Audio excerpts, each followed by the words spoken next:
श्री परमात्मने नमः।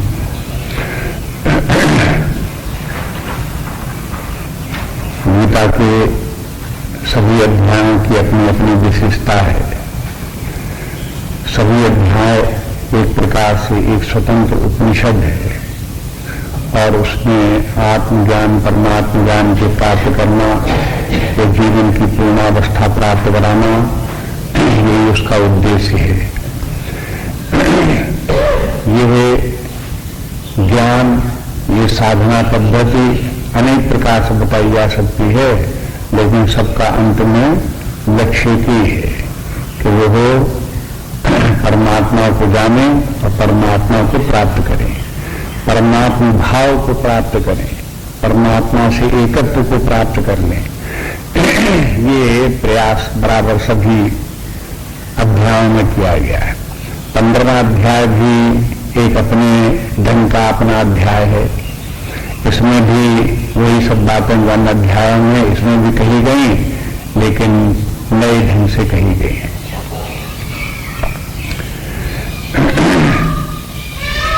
इस अध्याय में सबसे पहले संसार का वर्णन किया गया एक वृक्ष के रूप के द्वारा, और फिर कहा गया वैराग्य के द्वारा इस संसार वृक्ष को काट गिराओ। जैसे कुल्हाड़ी से वृक्ष काट गिराया जाए, वैसे वैराग्य रूपी कुल्हाड़ी से इस संसार वृक्ष को काट करके धराशायी कर दो। तो उससे क्या होगा? तो कहते हैं उससे फिर परम पद की, परमात्मा की प्राप्ति होगी, संसार से छुटकारा हो जाएगा।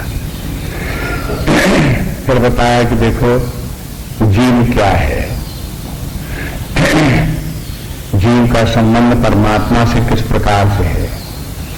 फिर परमात्मा का वर्णन आया कि वो परमात्मा किस प्रकार से सर्वत्र व्याप्त है, अपने अंदर भी है, प्राणी के अंदर भी व्याप्त है, विद्यमान है। फिर अंत में बताया कि जीव जो है वो पुरुष है और परमात्मा परम पुरुष है। ये पुरुष और परम पुरुष, इनका क्या संबंध है, इनके क्या लक्षण है, ये भी बताया। अंत में सबसे कहते हैं कि जो व्यक्ति इस बात को जानता है कि परमात्मा क्या है, वो फिर परमात्मा की ही शरण में चला जाता है, परमात्मा का ध्यान चिंतन निरंतर करता रहता है। इस प्रकार से देखें कि 15वां अध्याय एक बहुत छोटा अध्याय, 20 श्लोकों का अध्याय, लेकिन समस्त अध्यात्म विद्या का सार इसमें दिया गया है। इसका पाठ भी आप लोग करते रहते हो, बहुत लोगों को इसको याद भी हो गया है। रोज खाने के पहले जो पाठ किया जाता है वो इसी 15वें अध्याय का है। पाठ करने का प्रयोजन क्या है? खाने के पहले से पाठ करने का प्रयोजन क्या, कि देखो भाई खाना तो नियम से खाना ही पड़ेगा, रोज भूख तो लगेगी, लेकिन उसके साथ में अगर गीता के एक अध्याय के पाठ को जोड़ लिया, तो इसमें नित्यता बनी रहेगी। रोज खाओगे तो रोज पाठ भी करना पड़ेगा। ये नहीं कह सकते आप कि पाठ तो बहुत बार कर लिया, अब हटाओ पाठ छोड़ो, लेकिन खाना खा लो। इसलिए जो वो न खाना छोड़ो न पाठ छोड़ो, उसके साथ साथ पाठ कर लो। दूसरी बात ये कि भोजन करने के पहले परमात्मा का स्मरण करना चाहिए। वो भी इस अध्याय के द्वारा अच्छा वर्णन है परमात्मा का इसमें, तो उसका स्मरण भी हो जाता है। तीसरे इस अध्याय में ये भी वर्णन आता है कि भगवान कहते हैं कि देखो मैं सबके पेट में बैठ करके सबके खाने को पचा रहा हूं। अब खाना खाओगे तो पचना भी चाहिए, तो पचने वाला कौन पचाएगा? कि ये परमात्मा सबका भोजन पचा रहा है। तो ये भी याद कर लो कि भाई खाना हम खाएं फिर ये पच भी जाए, भगवान हमारे पेट में बैठा हुआ हमारी सहायता करे। ये भी एक उसका प्रयोजन हो गया। तो देखते हैं इसकी 15वें अध्याय के पाठ का भौतिक प्रयोजन भी है, पारमार्थिक प्रयोजन भी है। और फिर जो गीता के 15वें अध्याय का नित्य पाठ करता रहेगा तो थोड़ा बहुत उसका अर्थ भी समझ में आने लगेगा, अनुवाद समझ में आने लगेगा, तात्पर्य समझ में आने लगेगा, भाव समझ में आने लगेगा। और समझ में आने लगेगा तो व्यक्ति फिर साधना भी करेगा, कुछ न कुछ साधना वो करेगा। लेकिन जब तक कि तात्पर्य समझ में नहीं आता तब तक साधना नहीं करता, तब तक विपरीत बुद्धि बनी रहती है, माया का प्रकोप बना रहता है। इसलिए जो है ये है पाठ से शुरू करते हैं। अपने शास्त्रों में बार बार कहा गया ये पाठ करना चाहिए, और पाठ करते करते फिर व्यक्ति को अर्थ भी समझ आने लगते हैं। हम देखते हैं कि पाठ की महिमा जो है वो केवल अपने सनातन धर्म में या हिंदुओं के बीच में ही नहीं है। इस पाठ करने की प्रथा दूसरे और ईसाई आदि धर्म हैं, उनमें भी पाठ करने की प्रथा है। पाठ करने से कुछ न कुछ उसमें जो लिखा है उसका तात्पर्य समझ में आता है, स्मरण आता है, और फिर उससे जो व्यक्ति का कल्याण होता है, ज्ञान भी प्राप्त होता है, साधना भी करता है। इसलिए पाठ करना चाहिए नित्य।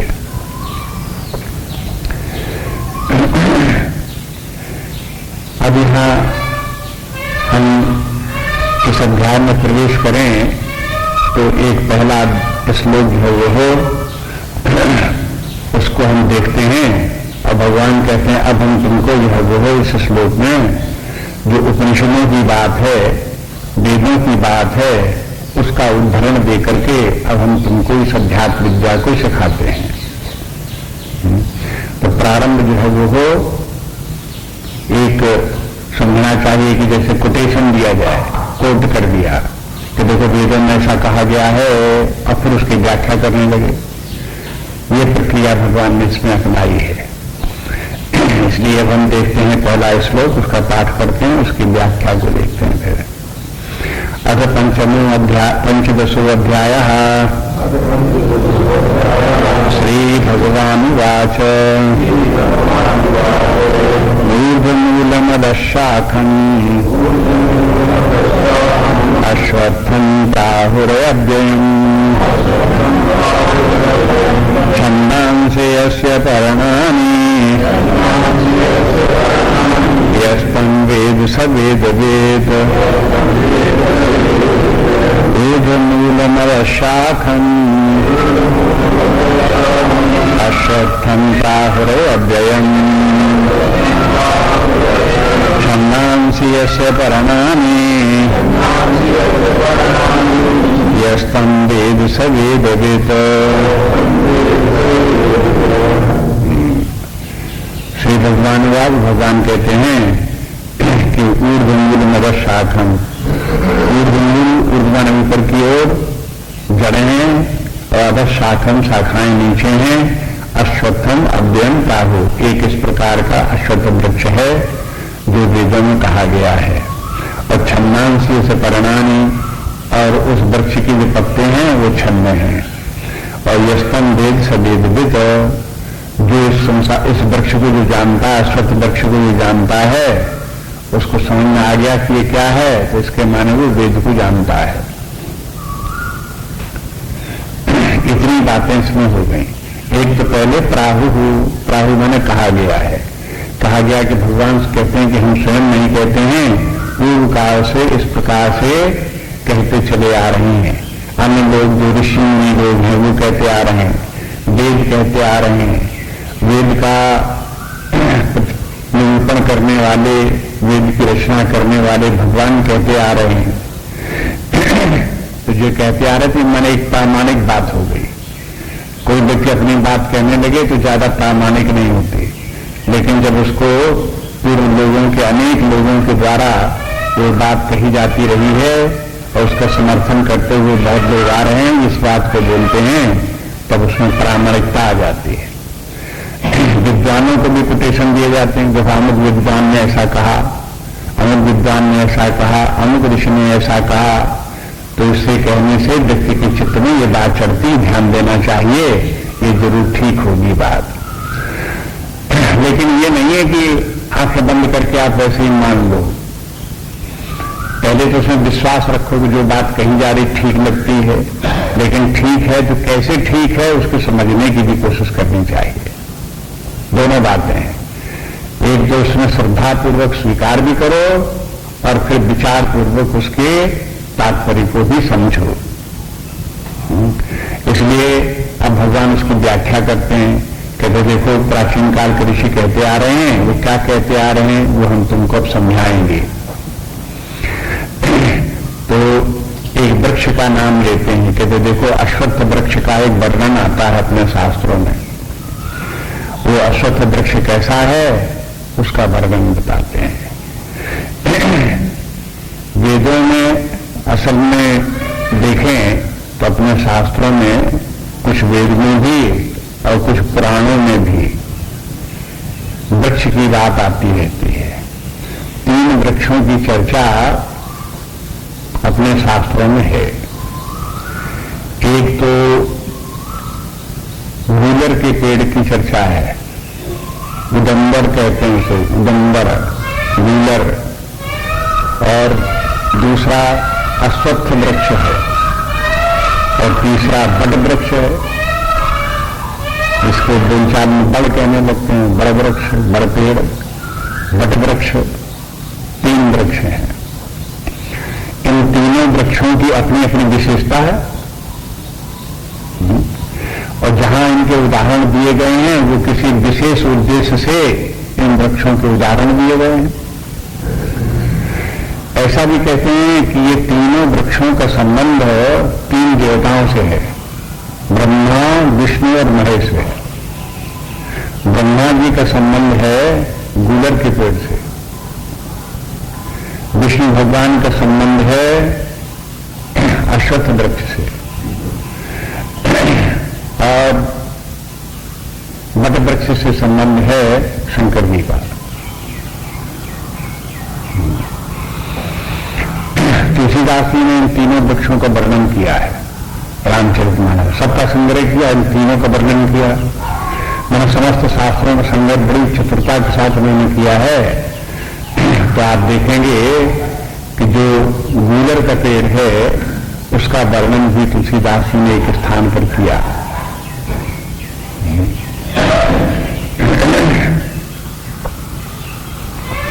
वो कहते तुलसीदास जी कि देखो हे भगवान,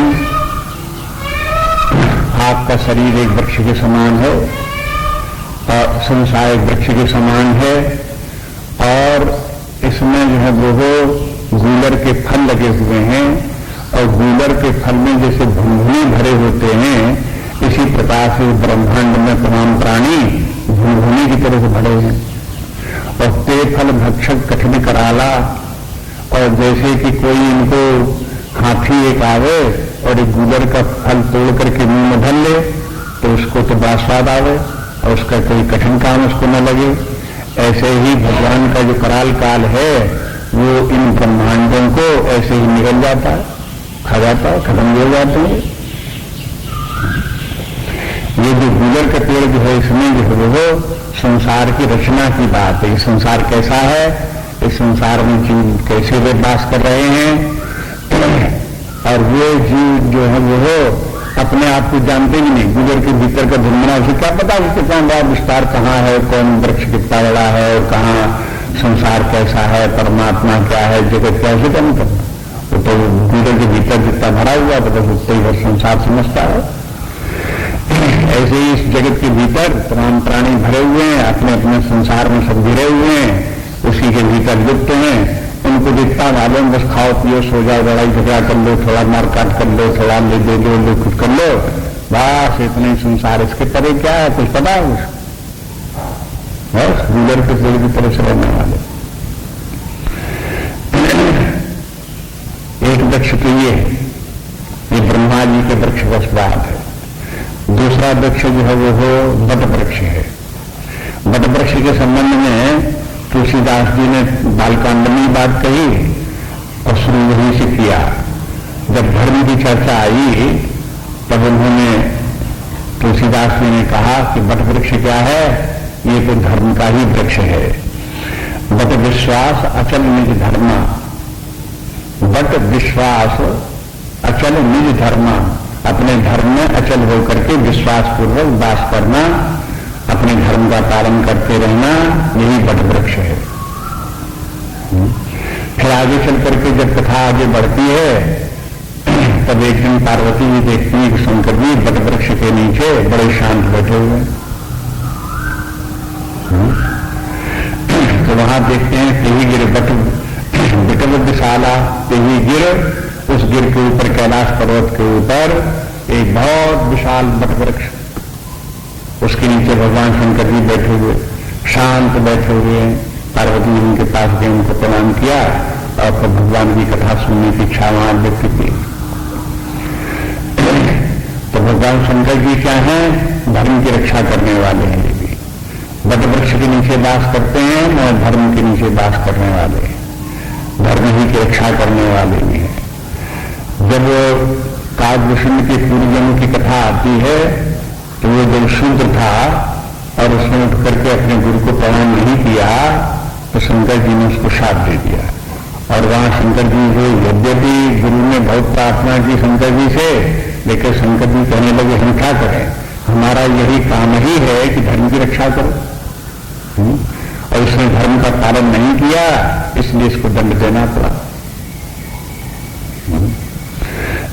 तो इससे वहां पर भी ये पता चलता है कि शंकर जी धर्म के रक्षक हैं। जो बैल है, नंदी है, जिस पर शंकर जी सवार होते हैं, वो भी धर्म का प्रतीक है। भागवत में कथा आती है कि जब कलिकाल आया तो कलिकाल में किसी एक बैल के पीछे, नंदी के पीछे वो लिए तलवार दौड़ रहा था उसको मारने के लिए। परीक्षित राजा ने देख लिया और उसको मना किया। तो वो कलिकाल बड़ा भयंकर रूप दिखाई दिया। तो इन्होंने पूछा कि तुम तो असाधारण व्यक्ति दिखाई देते हो, कौन हो? तो बताया कि हम तो कलिकाल हैं, कलयुग हैं। और कहा ये कौन है जिसके लंगड़े पैर के बैल के पीछे तुम पड़े हुए हो, भगा रहे हो, उसको मार रहे हो? तो कहा ये धर्म है। धर्म की चार टांगें होती हैं और सतयुग में तो चारों टांगें बरकरार रहती हैं, लेकिन त्रेता आया तो एक टांग टूट गई, द्वापर आया तो दो टांगें टूट गई, कलयुग आया तो तीन टांगें टूट गई। बस कलयुग में एक टांग का बैल रह जाता है। धर्म जो है ये चौथाई रह गया है। 75% व्यक्ति संसार में धर्मी होंगे और कहीं 25%, एक चौथाई व्यक्ति जो है धर्म का पालन करने का विचार करेंगे। लेकिन और ज्यादा विचार किया तो जब कलिकाल आ गया तब तो ये दशा है, जब कलिकाल ज्यादा बढ़ जाता है तब फिर ये हो जाता है कि नर सहस्र में समूह पुरारी, कोई को होई धर्म व्रतधारी। 1000 की गिनती करो तब एक निकले तो कितने परसेंट हुआ? परसेंट अगर निकालो तो 0 माने 0.01%। 1% नहीं, 1 के पहले 0 लगाओ, उसके पहले दशमलव रखो, 0.01 3% निकला। इतने धर्मात्मा लोग इतने मिले इस संसार में भगवत को, ये दशा हो जाती है। तो ये सब शास्त्रों में ये सब बातों का वर्णन है कि कब किस प्रकार की क्या दशा होती है और कैसा क्या है संसार क्या है। तो देखिए रूपकों के द्वारा वर्णन करते रहते हैं। तो वृक्ष के द्वारा वर्णन किया तो 2 वृक्ष तो ये हो गए और एक तीसरा वृक्ष और है जिसको वट वृक्ष ये जिसको अश्वत्थ वृक्ष कहते हैं। अश्वत्थ वृक्ष का वर्णन वेदों में 2 स्थान पर आता है। एक स्थान पर अश्वत्थ वृक्ष जो है ब्रह्म रूप अश्वत्थ वृक्ष है, उसको कह सकते हैं ब्रह्म अश्वत्थ वृक्ष, जो ब्रह्म ही अश्वत्थ वृक्ष है। और दूसरा जो है वो हो कर्म अश्वत्थ वृक्ष। ये 2 प्रकार के अश्वत्थ वृक्षों का वर्णन है। जो ब्रह्म है, परब्रह्म परमात्मा है, वो परमात्मा तो परमात्मा है, बीज रूप में वही है। और वही जैसे बीज से वृक्ष बन जाता है वैसे ही परमात्मा ब्रह्मांडों का रूप, जगत का रूप धारण कर लेता है। इसलिए सब जगत क्या है? वो परमात्मा का ही रूप है। ऐसा वर्णन करने के लिए उपनिषदों में, कठोपनिषद में जैसे आता है कि ऊर्ध्वमूल तो अवाक शाखा एशो अश्वत्थ सनातन, कहते हैं ऊर्ध्वमूला जिसकी की जड़ें ऊपर हैं, अवाक शाखा और नीचे की तरफ उसकी शाखाएं हैं, एशो अश्वत्था सनातन, ये सनातन अश्वत्थ है, हमेशा से चला रहा प्राचीन काल से। और तदेव शुक्रम तद ब्रह्म, और वही तो उस परमात्मा को प्राप्त करने की सामर्थ्य है। साधन सामर्थ्य क्या है? शुक्रम, कि वही परमात्मा की शरण में जाओ, उसी की सहायता लो, तब तुमसे सहायता साधन बनेगा और साधना में सफलता मिलेगी। इसलिए तदेव शुक्रम तद ब्रह्म, और वही अश्वत्थ वृक्ष जो वही ब्रह्म है, क्योंकि मूल में वही ब्रह्म है। इसलिए तद ब्रह्म और तदेवामृत नशंते, और वही जो है वो अमृत स्वरूप है। मनुष्य ब्रह्म को प्राप्त करने के बाद व्यक्ति अमृतत्व को प्राप्त कर लेता है, पूर्णता को प्राप्त कर लेता है, मुक्त हो जाता है, ये उसका फल भी है। इस प्रकार से एक अश्वत्थ वृक्ष का वर्णन किया। तो जब ये कहते हैं ऊर्ध्वमूलः, तो कभी कभी आचार्यों ने ये कहा कि ऊर्ध्व के माने क्या है? ऊर्ध्व के माने है ऊपर, जिसकी जड़ें ऊपर हों, इसे शाब्दिक अर्थ हुआ। वैसे ऊर्ध्व के माने है परमात्मा।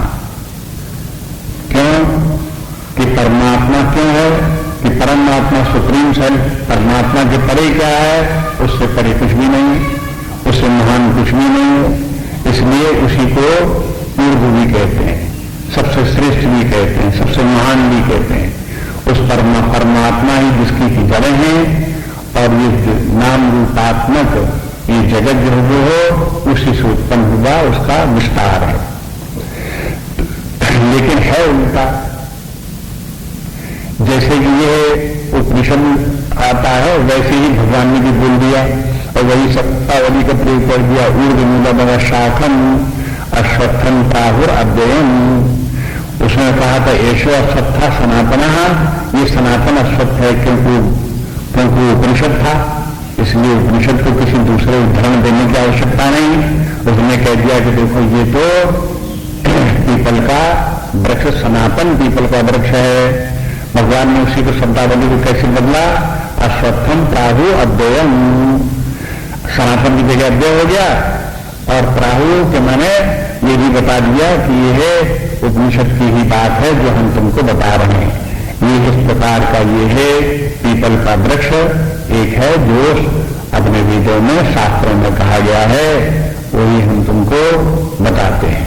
और बात वही कैसा है? ये ऊर्ध्वमूलः शाखम, पहले उसमें उपनिषद में कहा गया था ऊर्ध्वमूलो अवाक शाखा, अवाक के माने के नीचे है, इसमें भी बोले ऊर्ध्वमूलम् अधः शाखा, इसकी शाखाएं नीचे की तरफ। अब शाखा क्या है? ब्रह्म से उत्पन्न हुए, जब वृक्ष उत्पन्न होगा तो उससे ब्रह्मा जी उत्पन्न हुए, ब्रह्म से ब्रह्मा जी उत्पन्न हुए, तो ब्रह्मा उस वृक्ष की का तना है। अब हमारे सबसे ऊपर परमात्मा, और परमात्मा से नीचे की तरफ वृक्ष की शाखाएं फैलती हैं और उत्पन्न होती, तो पहले तना पैदा हुआ, तो तना पैदा हुआ तो माने क्या पैदा हुआ? ब्रह्मा जी उत्पन्न हुए। ब्रह्मा जी ने फिर जगत की रचना की, जब रचना की तो तमाम शाखाएं बन गई, जब तमाम शाखाएं बन गई तो उनमें फिर शाखाओं पर पत्ते लगे, फिर फूल लगे, फिर फल लगे, ये सब लगे उसमें। तो अब ये जैसे उपनिषद में कहा गया था वैसे ही भगवान ने भी उसका नाम दे दिया।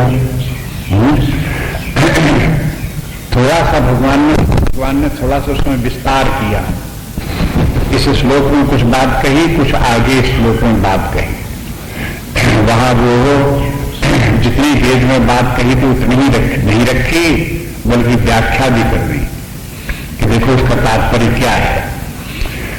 तो यहां जैसे कहते हैं छन्दांश ये से परमानी, तो ये छन्दांश से परमानी, ये बात कहां से आई? ये ऋग्वेद की एक और मंत्र है, वहां से ये लिया गया। ऋग्वेद में बोलते हैं, कहते हैं अश्वत्थो गुहो विषदनम, अपरणो वो बसतिष्कृता। ये ऋग्वेद के का एक मंत्र है। उसमें कहते हैं अश्वत्थो वो विषदनम। एक पीपल का पेड़ है जो पीपल के पेड़ का नगर है। पीपल का पेड़ क्या माने कि नगर की तरह से।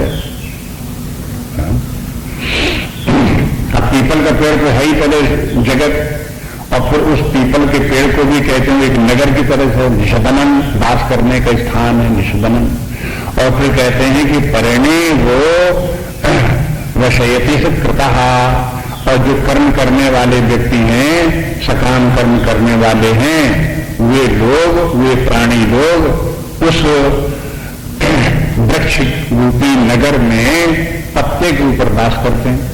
एक एक पत्ता, एक एक भवन। जैसे एक नगर हो तो नगर में बहुत से मकान होंगे, तो ऐसे वृक्ष है तो वृक्ष में एक पत्ता है।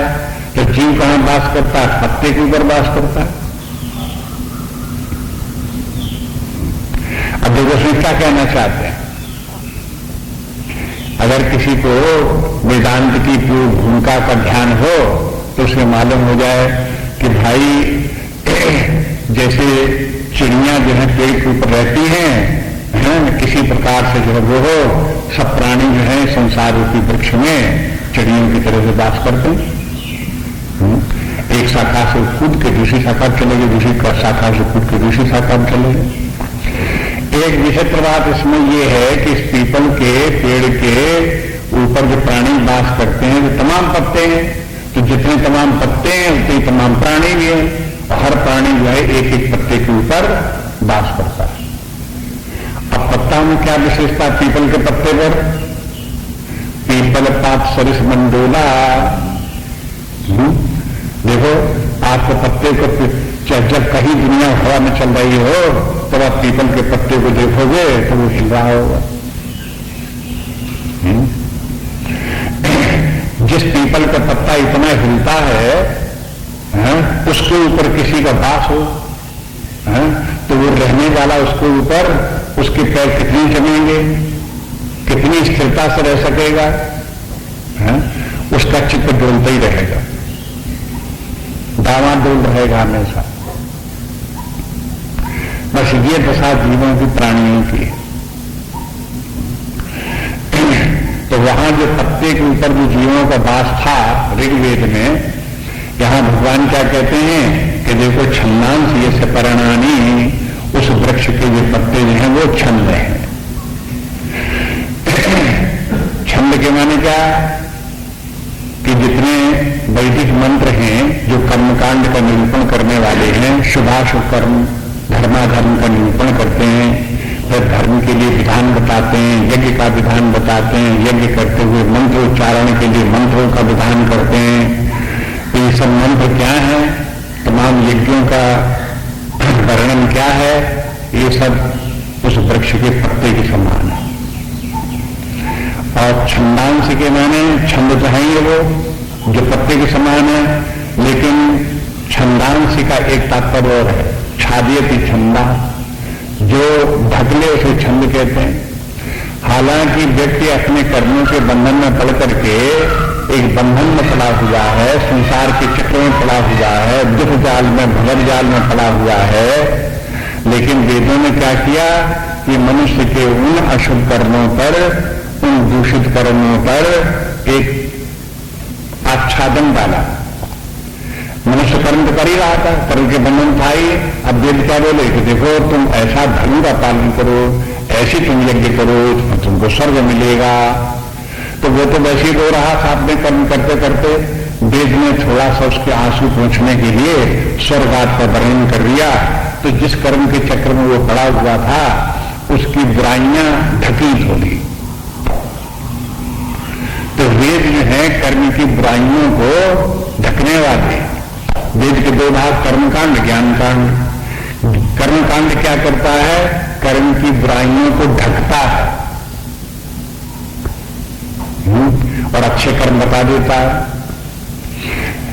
लेकिन जब अच्छे कर्म करता हुआ स्वर्गात तक व्यक्ति पहुंचे तो वही वेद फिर उसको स्वर्ग की आसक्ति से भी छुड़ा करके परमात्मा तक ले जाने की कोशिश करते हैं।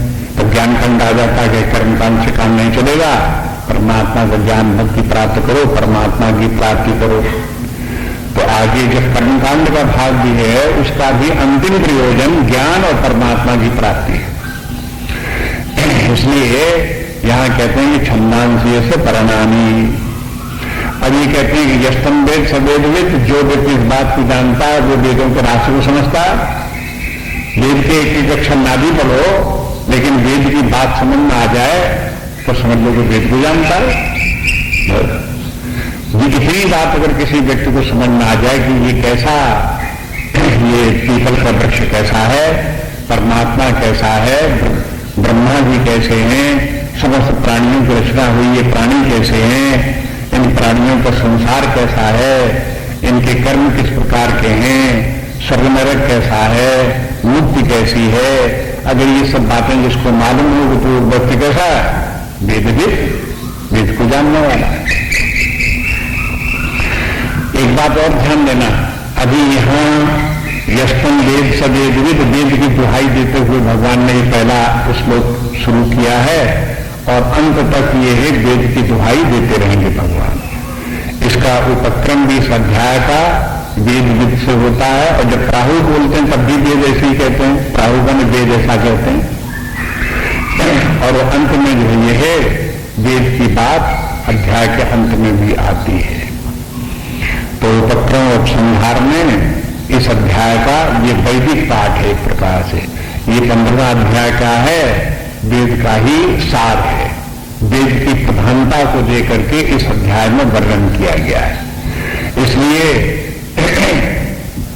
भोजन करने के पहले जो इसका पाठ करते हैं तो मानो वैदिक पाठ कर रहे हैं, उसी की महिमा गा रहे हैं।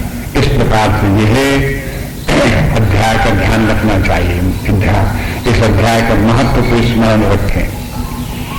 अब हम अगले श्लोक में जाएं उसके पहले आपको हमने बता दिया कि देखो तुलसीदास जी ने 3 प्रकार के वृक्षों का वर्णन किया है। गूलर के पेड़ की बात आपको बता दी और बट वृक्ष की बात आपको बता दी और पीपल का वृक्ष रह गया। तो तुलसीदास ने पीपल के वृक्ष का भी वर्णन किया और बहुत सुंदर वर्णन किया।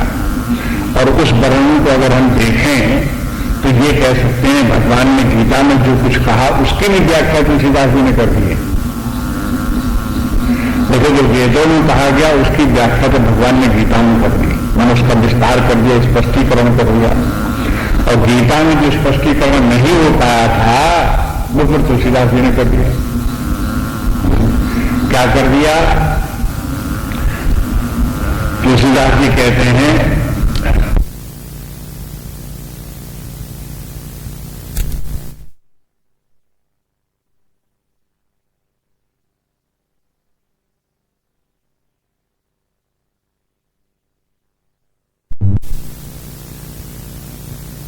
फूलत नरम नित संसार विकट नमामहे। ये इस प्रकार से जो है संसार वृक्ष, तुलसीदास जी ने कहा कि संसार ये वृक्ष क्या है, ये तो संसार वृक्ष है।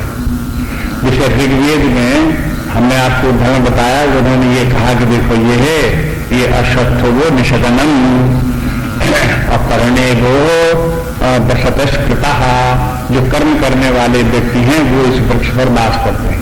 मैंने कर्म संबंध था, जो कर्म है वही कर्म ही का पिंड संसार है। कर्म से ही वासना है और वासनाओं के अनुसार जो रागद्वेष है और उस रागद्वेष से बना हुआ जो हमारी कल्पना है वो संसार है। तो कर्म और संसार एक ही बात है। तो तुलसीदास जी कहते हैं कि वेदों में जिस कर्म की बात कही गई उसको संसार करके समझ लो। अब यहाँ बार बार आपको बताने की जरूरत नहीं, जगत और संसार का ध्यान रखो कि जगत का तात्पर्य ईश्वर की जो सृष्टि है वो भी वट वृक्ष के समान है, लेकिन संसार जो जीव की रचना, जीव ने अपने संसार रचना कर ली है वो भी वट वृक्ष के समान है। तो जो कर्म रूपी वटवृक्ष है उसके भी दो रूप हो सकते हैं, एक जीवकृत और एक ईश्वरकृत।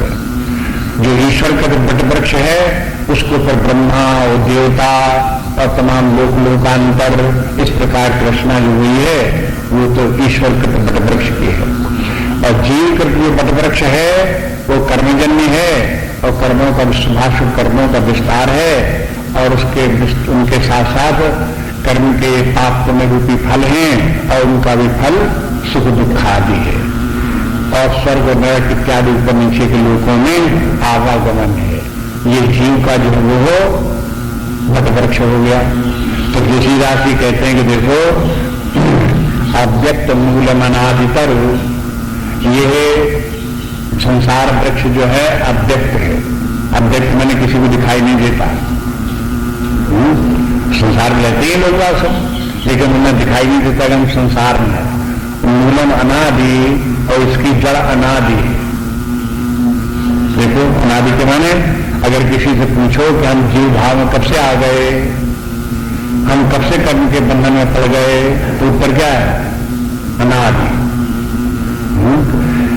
संसार के चक्कर में हम कब से आ गए कि अनादिकाल से। इसलिए यह अव्यक्तम मूलम अनादि और तरु त्वक, ये ऐसा तो ये अनादि वृक्ष है और त्वक चारि निगमा गम घने, और उसकी जो है ये त्वक माने इसके वृक्ष के ऊपर जो छाल चढ़ी हुई है वो क्या है? बोले कि यह चार वेद है। निगमागम चार वेद जो है वो उसकी चार त्वचाएं हैं, छाल है वृक्ष की। अब देखो छाल का नाम अन्यत्र कहीं नहीं आया, लेकिन तुलसीदास जी को छाल भी दिखाई दी और ये बोले कि चारों वेद जो है वो इस कर्म की चारों छाल है। माने वेदों से ही कर्म की उत्पत्ति होती है और जीव जो है जिस कर्म में बंधे हुए हैं, चाहे अशुभ कर्म कर रहे हो चाहे शुभ कर्म कर रहे हो, उनका सबका निरूपण चारों वेदों में है। इसलिए इन चारों वेदों का भी संबंध कर्म से हुआ है। फिर कहते हैं कि देखो शतकंद, इसकी जो है इसकी शाखाएं जो है 6 शाखाएं इसकी निकली। इसकी 6 शाखाएं क्या हो गई? जो 6 शास्त्र हैं वो इसकी 6 शाखाएं हो गई। न्याय वैशेषिक, सांख्य योग, मीमांसा, वेदांत, ये उसकी जो 6 शाखाएं से वृक्ष हो गई। खटकंद शाखा 25 और फिर उसकी 6 तो बने, 6 तो उसकी वो शाखाएं निकली थी और उन शाखाओं के प्रकारांतर शाखाएं निकली वो 25 हो गई। एक तना हुआ और उस तने की 6 डालें निकली और उन 6 डालों की फिर और शाखाएं कूद करके 25 हो गई। तो बोले कि 25 अनेक पर्ण सुमन घने, वो 25 जो शाखाएं हो गई, 25 शाखाएं आप इसमें देखोगे। पंचमहाभूत, 5 कर्मेंद्रियां, 5 प्राण, 5 ज्ञानेन्द्रियां, मन बुद्धि चित्त अहंकार 4 ये और 5वां इनमें व्याप्त चैतन्य, ये 25 है। ये 25 जो है ये है उसकी 25 शाखाएं हो गई। और फिर अनेक पर्ण सुमन घने, अपने उसमें बहुत से पत्ते और फिर फूल बहुत से उसमें लगे, घने खूब लगे उसमें वो। अब ये सब क्या है? कहते हैं कि फल जुगुल विधि, उसमें जो फल है वो हो जुगुल विधि, कि 2 प्रकार के उसमें फल वृक्ष में लगते हैं संसार वृक्ष में। कैसे? कट मधुर, कड़वे फल भी लगते हैं और मीठे फल भी लगते हैं। माने जो दुख है वो कड़वा फल है और जो सुख लग रहा है वो मीठा फल है। सुख दुख के जो है यही भोग उसमें होते रहते हैं। तो बोल दिए कट मधुर बेल अकील ही आश्रित रहे। और कहते हैं कि इसके ऊपर जो वो हो एक इस वृक्ष के ऊपर एक बेल चढ़ी हुई है और ही आश्रित रहे। ये बेल वृक्ष के आश्रय में रहती है। जैसे एक वृक्ष हो, वृक्ष के पास कहीं एक बेल हो तो बेल पेड़ के ऊपर चढ़ जाए। तो बेल तो बिना पेड़ के शाखा के उसमें लगते हुए बिना अलग से रह नहीं सकती। तो कहते हैं कि तो ही आश्रित रहे। जैसे कि बेल वृक्ष के आश्रय में होती है तो ऐसी एक बेल है जो कि इसके आश्रित, ये बेल क्या है? ये माया है, अविद्या है, जो कि इसके आश्रित है। इस प्रकार से ये वृक्ष हुआ। फिर बोले कि पल्लवत फूलत फलत नित, ये रोज ही पत्ते, नए नए पत्ते निकलते रहते हैं, नए नए फूल निकलते रहते हैं, नए नए फल निकलते रहते हैं, और रोज रोज व्यक्तियों को वो सब भोगने पड़ते हैं। नित, इस प्रकार का ये नित्य संसार, ये नित्य संसार है। विकट नमामहे, के भगवान से प्रार्थना करते हैं, भगवान आपका ये वृक्ष, ये अद्भुत वृक्ष है, ये सृष्टि बड़ी अद्भुत है, ये भगवान आपको प्रणाम है। ये संसार वृक्ष को हम जानते हैं। और देखो ये संसार वृक्ष में शाखा प्रकार, शाखा सबका वर्णन कर दिया कौन कहाँ हो, लेकिन ये तुलसीदास से स्पष्ट कर दिया कि संसार कैसा है। ये वृक्ष क्या है? अश्वत्थ वृक्ष कहते हैं। संसार, नित्य संसार विटप, ये संसार विटप है, संसार रूपी वृक्ष है। संसार रूपी वृक्ष में हर जीव अपने अपने संसार में ग्रथित है, फंसा हुआ है, और उसी में बास कर रहा है। उससे छुटकारा पाने के लिए जो इस वृक्ष का जो मूल कारण परमात्मा है, उस परमात्मा का स्मरण करना चाहिए, उसका ध्यान करना चाहिए। संसार में न पड़े, परमात्मा का स्मरण करो। ये समझाने के लिए ये श्री कथा शुरू। अब आप देखो एक श्लोक और आगे,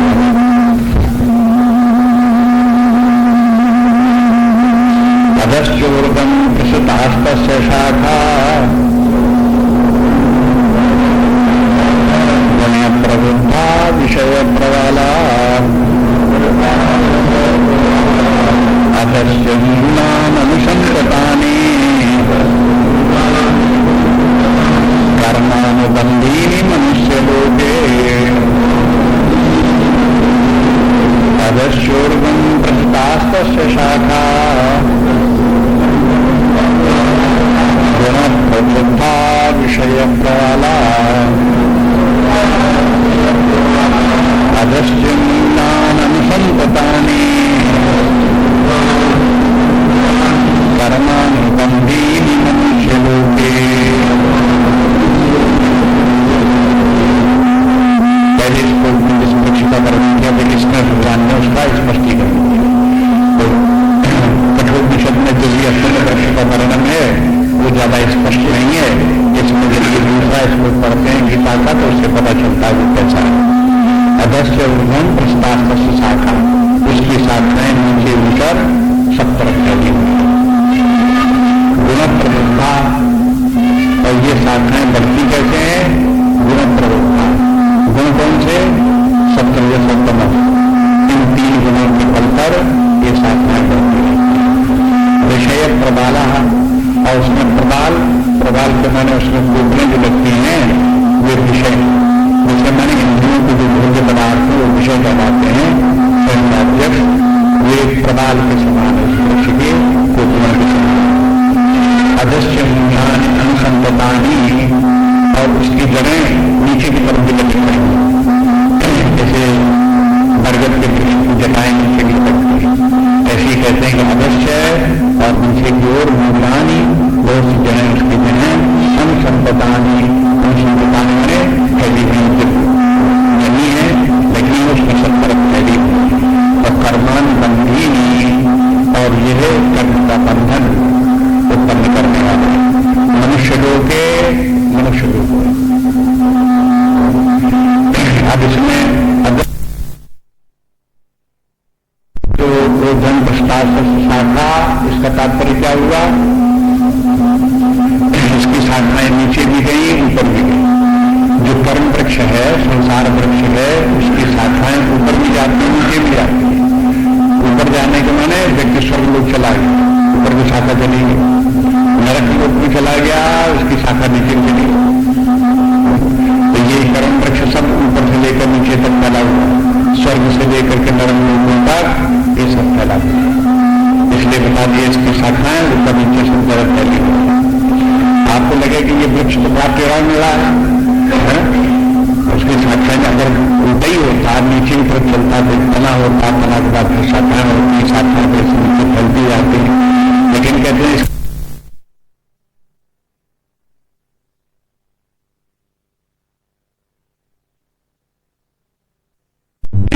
दूसरी शाखा ऊपर ही कर जाती है, निकल करके नीचे की तरफ दी जाती है, ऊपर ही कर जाती है, शरीर की तरफ जाती है, तो अद्भुत हो जाता है।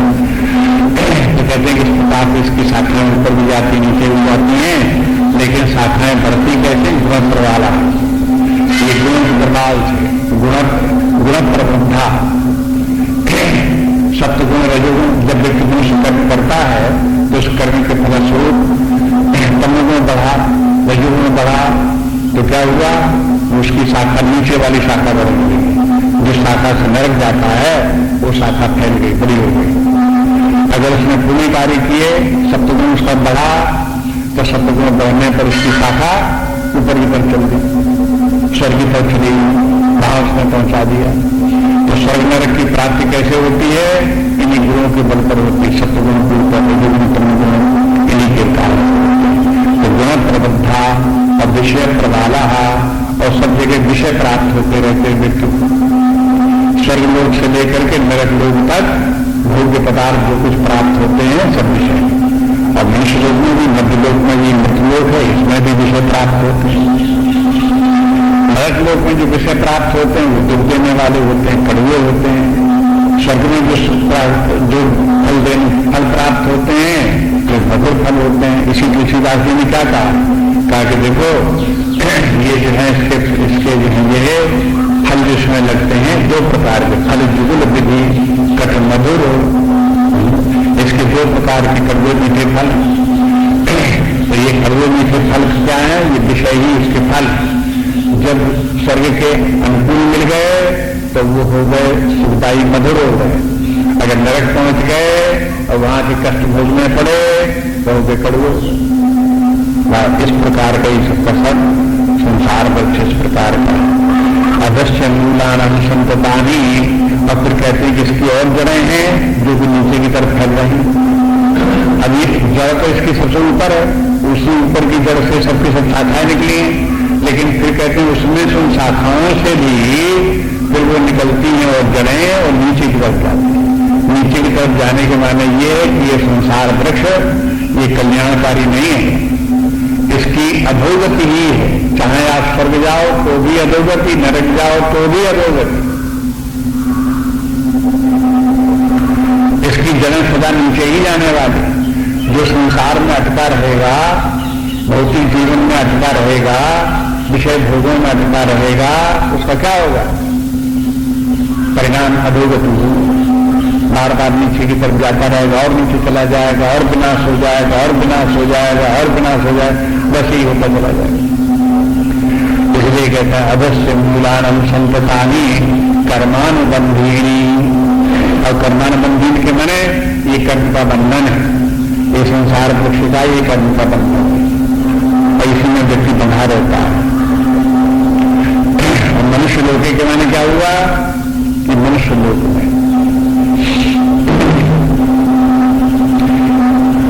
देखो स्वर्ग लोक भी है, नरक लोक भी है और ये मृत्यु लोक है जिसे कि मनुष्य लोक कह सकते हैं।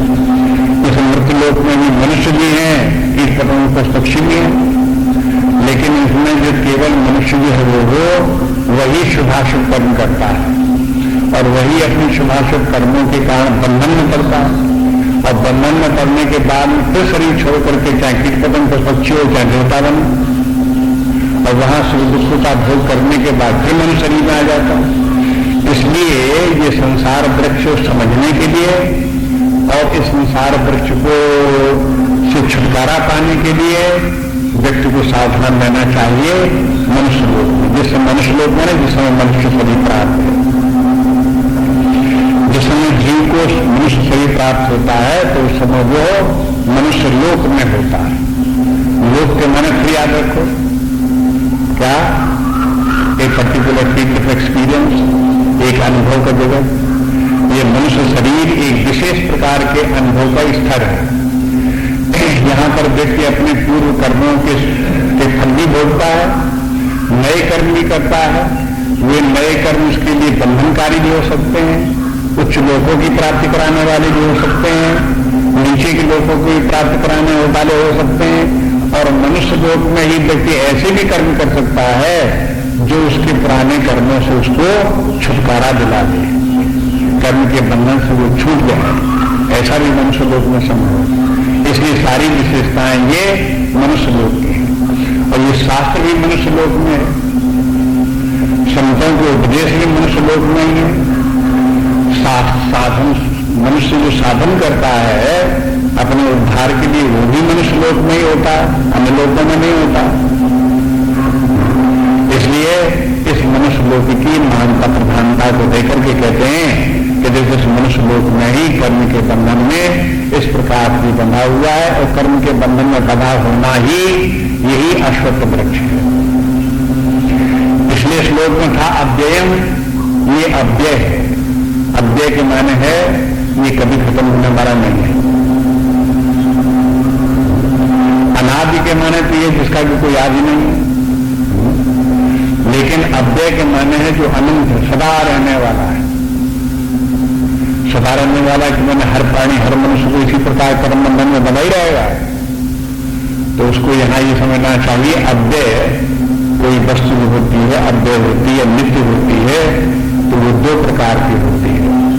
एक कूटस्थ अव्यय होती है और एक प्रवाही अव्यय होती है।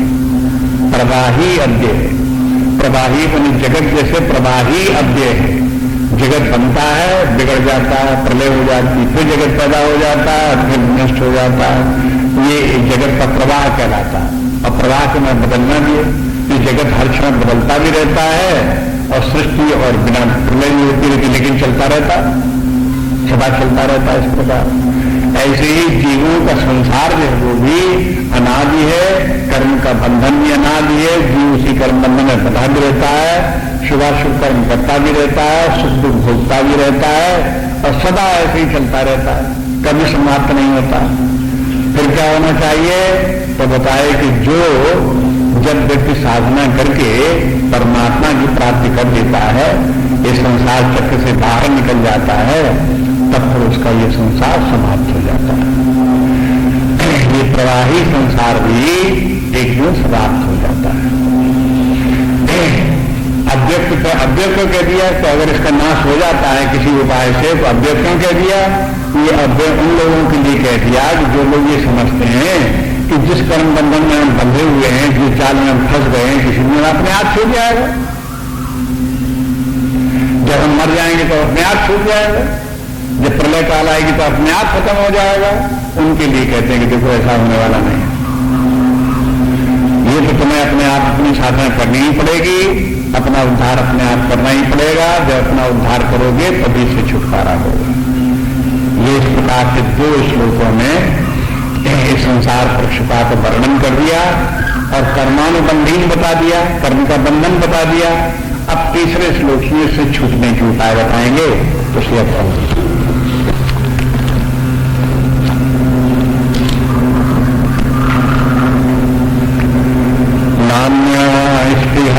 रघुपते हृदय सुमदीये सत्यं वदामि च भवान् अखिलान्तरात्मा भक्तिं प्रयच्छ रघुपुङ्गव निर्भरां मे कामादिदोषरहितं कुरु मानसं च। श्रीराम जय राम जय जय राम, श्रीराम जय राम जय जय राम,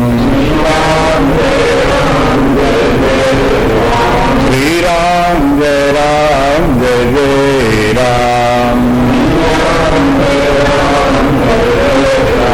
श्रीराम जय राम जय जय राम, श्रीराम जय राम जय जय राम, श्रीराम जय राम जय जय राम।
शांति शांति शांति। हरि ओम।